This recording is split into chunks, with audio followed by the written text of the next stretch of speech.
que como digo, yo no conozco, a mí que es lo que lo han contado, que está entre el río Chilmeca y Huarascás. Entonces, yo no sé la extensión que tiene, pero ahí le decían, ellos le pusieron solo le decían Casablanca, le decían a ellos. Ujú. Yo le pregunté si ellos habían llegado ahí, me dijeron que no, que lo miraban de largo como a unos 100 metros, de 100 a 200 metros pasaban por ahí, porque habían una ventana, lo miraban lo que se llama los vestigios, pues como la casa que había ahí. Sí, Y, y en ese lugar decía que si iba una persona que iba con algo, con un corazón, extraño. sí, extraño, que iba como a A saquear, robar, entonces se empezaba a caer neblina. se perdía. Se perdía la ciudad, o sea, no se volvía a encontrar. Tenía que ir alguien que fuera tranquilo, como a conocer, pero que no iba con intención de que iba a saquear ahí. Ujú. Entonces no la podía ver. Pero si no, no lo podía ver. Eso es lo que me contaban a mí. Y yo averiguaba con otras personas que eran pesqueras, que iban a pescar. Y le preguntaba si era, y me dijeron que sí, que era cierto. Porque, Que según tengo entendido, los primeros arqueólogos que fueron nunca regresaron. ahí está. Entonces yo le pregunté a mi abuelo, porque con mi abuelo le preguntaba yo, a eso voy, pero no está escrito en nada, sino solo fue una pregunta oral. Ujú, ujú. Que siempre le decía a mi abuelo y al señor que llamaba don Ernesto Duarte, porque él era de Colón. Él de Iriona Colón. Y él vino, se posesionó acá, porque acá Ujú. se casó.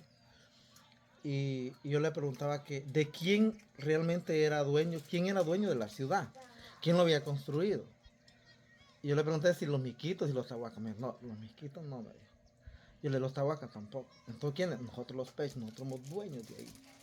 Y nosotros somos dueños. ¿Por qué vivimos acá no, es que me contó la historia. Me dijo que cuando vinieron la invasión, porque le llaman invadores, le llamaban a los españoles cuando vinieron. Sí. Cuando vino la invasión de los colonos, así le decían. Los colonos, entonces, muchas personas huyeron. Y porque todo el litoral atlántico, lo que es de Colón, Ajá.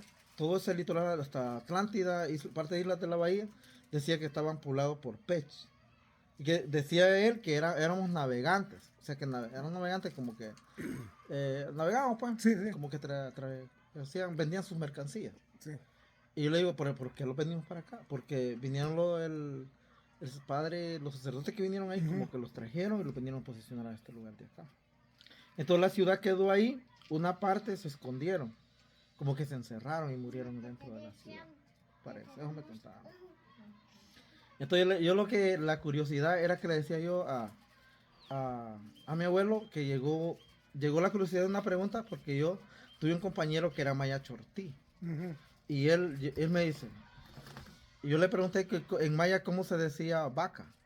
Él me dijo que se decía huacach. No sé si era así, es cierto, huacach.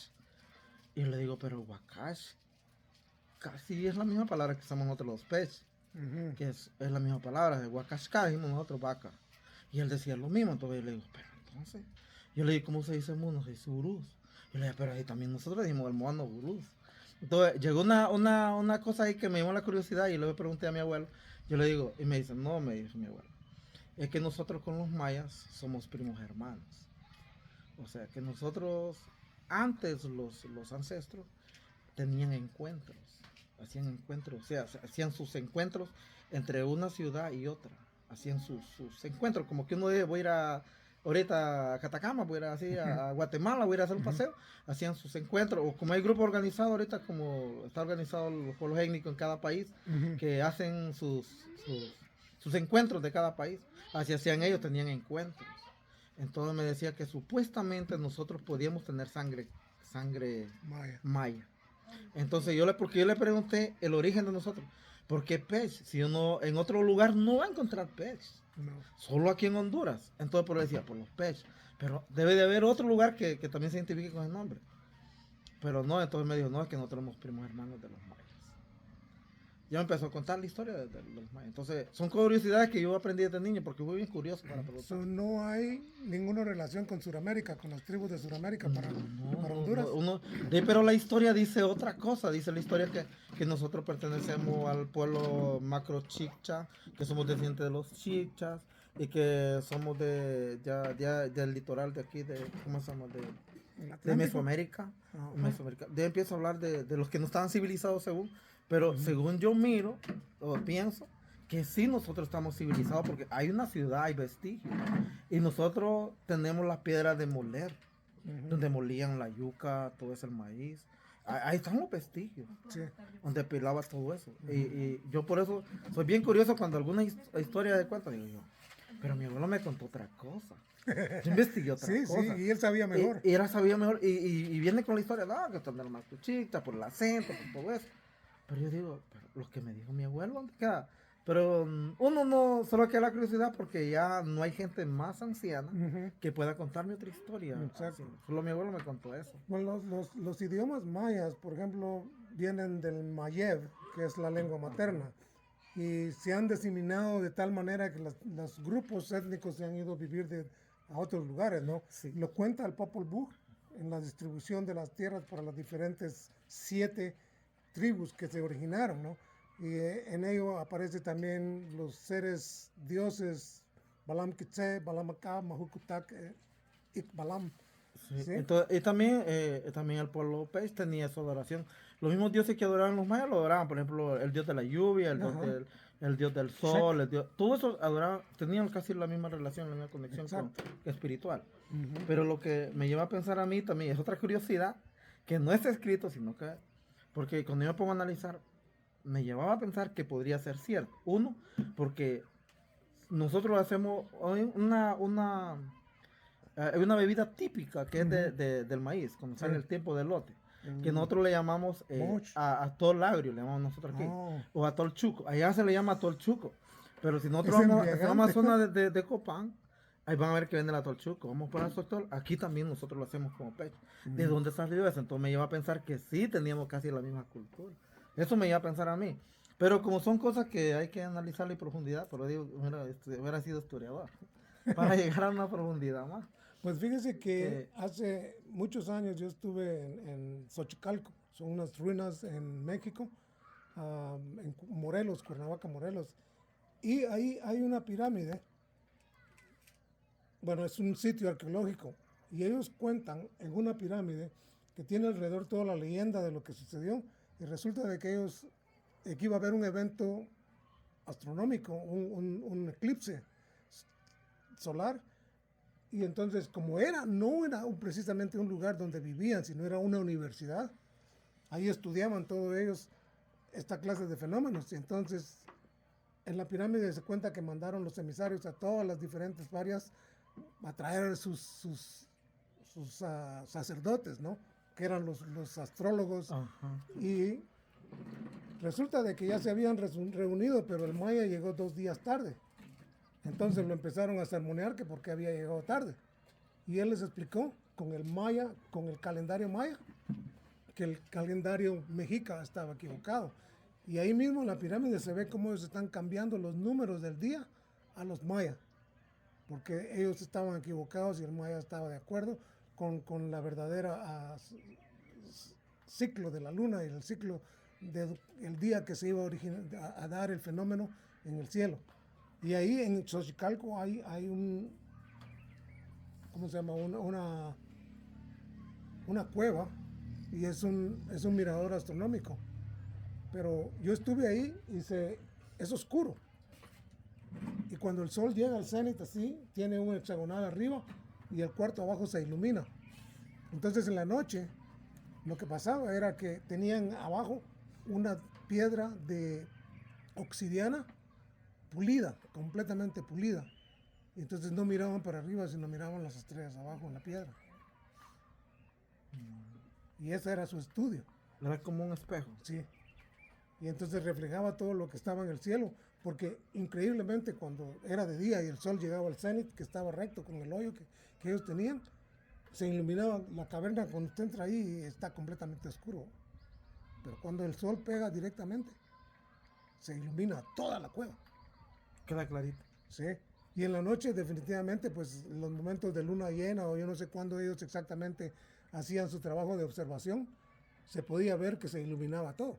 Entonces imagínense que si habían allá, ellos no se quedaron allá, ellos viajaron por el mundo mesoamericano divulgando los conocimientos, porque todos necesitaban saber, ¿verdad? Todos ustedes aquí necesitaban saber qué estaba pasando allá. Los indios en Canadá, perdón con la expresión de indios, porque no somos indios sino somos nativos. Sí. Ah, he leído yo el montón de historias, ¿sí? Donde ellos en sus canoas, Canadá tiene muchos ríos, viajaban a México. Y en Guatemala he visto los grupos a través del Pacífico, de la costa pacífica, donde han habido otros, podríamos decir, en el tiempo de la colonia habían estaciones donde los cambiaban los caballos, ¿sí? Igualmente pasaba, pero en este caso no eran caballos, sino eran los humanos los que venían cargando la mercadería y las noticias que traían para todas las demás partes habitadas, pues. Sí, Ya, sí, yo creo que eso que me contó mi abuelo quiere decir que tiene relación con lo que, o sea, no solo mi abuelo, sino que con el señor Don Neto, que él ya murió en el 2012, parece que murió, en junio del 2012. ¿qué conoce usted de lo que fue en el 2012 precisamente el Bactún 13? Que no tengo mucho conocimiento, pero sí lo que ellos me contaron, como dicen, en forma oral, no fue que quedó escrito ni nada, sino que yo que investigaba porque yo quería saber algo porque uno siempre se pregunta de dónde soy, de dónde vengo, porque cuando uno toma conciencia de uno mismo, de su propia identidad, quiere ver de dónde es. Y me decía él que no, que hacían sus encuentros, o sea, que no era que solo vivían por vivir, como muchos creen que pueden decir, no, eso solo eran nómadas que andaban, sí, es cierto que habían nómadas que estaban en un lugar, pero habían alguien que estaban sedentariamente, o sea, estaban poseídos ahí. Y me decía que era conocida, hablando de la Ciudad Blanca, decía que la Ciudad Blanca que existía, que sí existía, y que había una gran riqueza ahí, pero que tenía que haber personas puras que fueran ahí para que no fueran a saquear todo lo que está ahí, porque era un patrimonio que había quedado.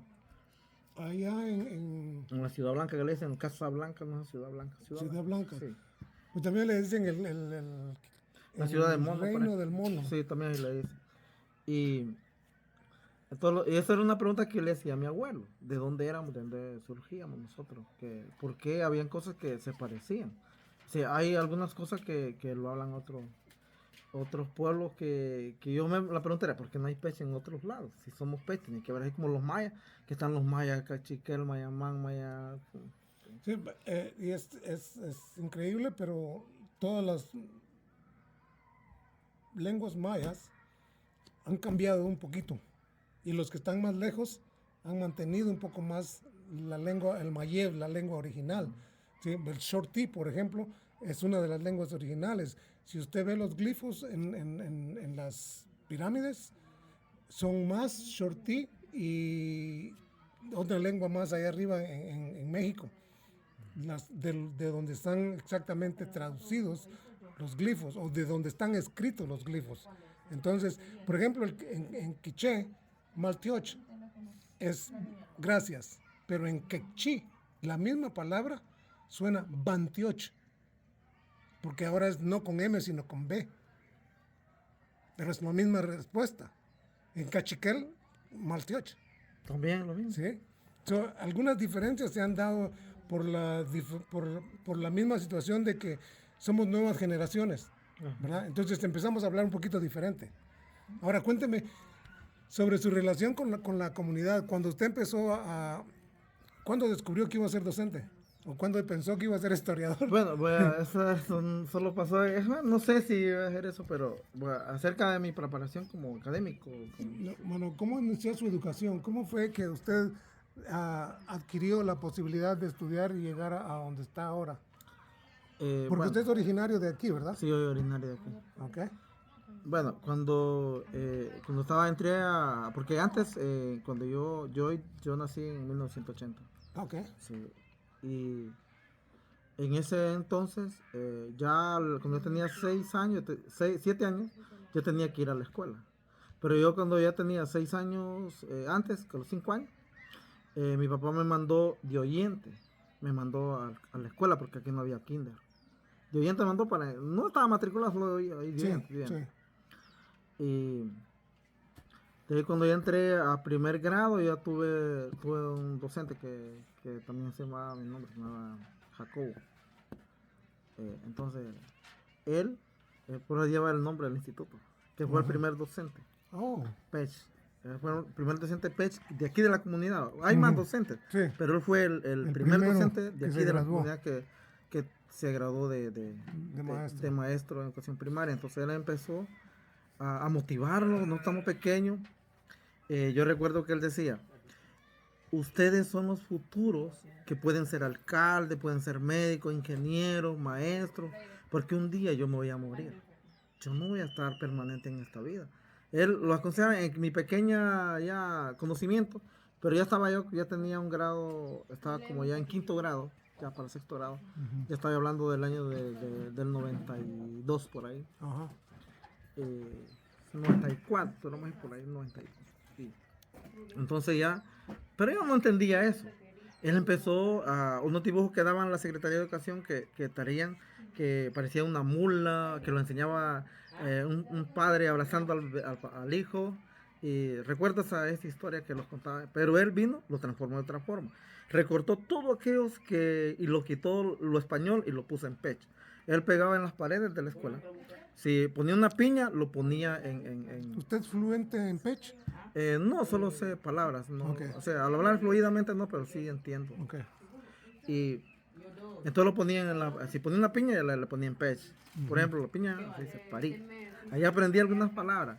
Ya ponía un mono, uruz. Si ponía una figura por ejemplo, un cerdo, guarí. Ahí ponía un pato, ursú. Toda la figura, un venado y cha. O sea, en nuestra lengua. Todos lo iban combinando. Y si ponía al papá que estaba abrazando a su bebé, yo le ponía tuspra, tatuspra, así, taca aquí. Entonces, todo iba en pecho. Él en ese entonces no se había tirado lo que era la interculturalidad bilingüe, porque el gobierno todavía no estaba trabajando en eso. Yo miré ese interés y la motivación que él nos dio, que lo metió desde pequeño. Entonces a mí me motivó, cuando yo saqué sexto grado, él vino, le dijo a mi papá, yo quiero que pongas a mi tuca, porque yo me llamo Jacob, quiero que a mi tuca lo eches al colegio, porque mi tuca es bueno, es inteligente. Pero yo no sabía que era ser inteligente, o sea, esa palabra no entendía que ser inteligente, ¿no? O sea, pero bueno, es inteligente mi tuca y quiero que vaya. Entonces mi papi, no sé si le motivó así, me echó al colegio. Caminaba de esta comunidad al instituto, son 1 hora. Me levantaba porque antes no había luz ni agua. Esta comunidad ha ido desarrollando a medida se fueron preparando las personas. Que entonces no había agua, íbamos al pozo o a la quebrada a traer agua. A las 4 de la mañana me levantaba mi mamá y iba a traer agua y dejaba llenos los baldes de agua y me bañaba y a las meras 6 en punto salía para el instituto. Caminaba 1 hora hasta Culmín. A las meras 7 estaba allá. De ahí salía a las 12:30, a las 2 de la tarde estaba de vuelta aquí a la casa. Así estuve 3 años, pero el último año me salí. Porque ya el recurso económico era más exigente y mi padre no tenía y no me quería apoyar. Entonces me salí. Pero yo sí quería estudiar. Yo empecé a trabajar en el monte otra vez. Volví. Papá me dijo, ¿no quieres estudiar? Pues aquí está el machete.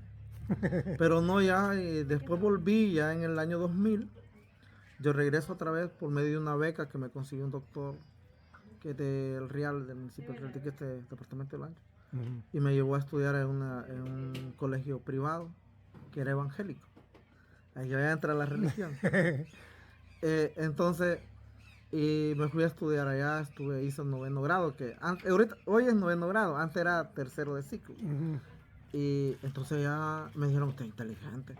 Porque como cuando estaba acá no era un poco bien desaplicado, hacía lo que, ¿cómo se llama? Hacía los trabajos cuando yo quería, pero allá me obligaban a trabajar y hasta Hubo disciplina. una disciplina y de ahí me volví excelencia académica. Wow. Sí, entonces excelencia académica me volví y dije era bueno y entonces ya vino un señor que era tío de mi papá y me llevó a estudiar a Juticalpa. Él me daba el alojamiento donde estar con sus hijos, porque él tenía estudiando con sus hijos. Y yo le servía como de mandadero, de mozo a los hijos. Yo le hacía la comida y todo eso. Entonces, pero yo lo hacía con el fin de yo prepararme. Entonces, por eso cuando yo doy clases siempre le digo a los jóvenes que todo se puede.